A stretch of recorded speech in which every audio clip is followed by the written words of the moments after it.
Hi friends, ఇవాళ నేను మీ అందరికీ నా ఛానల్లో జున్ను గడ్డి ఎలా చేయాలో చూపిద్దాం అనుకున్నాను.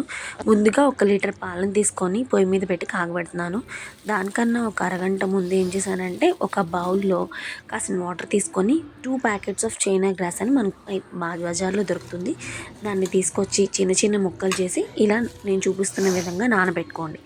నానబెట్టుకున్న తర్వాత దాన్ని అరగంట తర్వాత తీసేసి చక్కగా ఒక మిక్సర్లో తీసుకొని మిక్సీలో వేసుకొని ఫైన్ పేస్ట్గా బ్లెండ్ చేసుకోండి.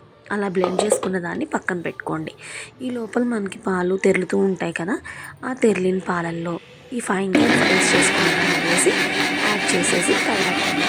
అలా ఒక 5 మినిట్స్ చక్కగా కలబెట్టిన తర్వాత ఇక్కడ నేను ఇది ఎందుకు చేస్తున్నానంటే ఇవాళ మా అపార్ట్మెంట్లో వినాయక చవితి సెలబ్రేషన్స్ రోజు జరుగుతున్నాయి అన్నమాట.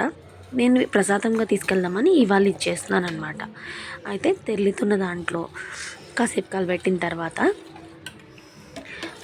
పాలు మరుగుతూ ఉంటాయి. ఆ తర్వాత ఇక్కడ 2 గ్లాసులు పంచదార, నేను 2 ప్యాకెట్స్ ఆఫ్ మిల్క్ తీసుకున్నాను కాబట్టి 2 గ్లాసెస్ ఆఫ్ షుగర్ అనేది యాడ్ చేస్తున్నాను. అండ్ 4 ఇలాచీని చక్కగా మెత్తగా దంచుకొని ఫైన్గా పౌడర్ చేసుకొని ఆ పౌడర్ని కూడా యాడ్ చేసుకోండి. ఇలాచీ వేయడం వల్ల మంచి ఫ్లేవర్ యాడ్ అవుతుంది ఈ రెసిపీకి అనేది, ఈ డిజర్ట్ రెసిపీ అనే దానికి.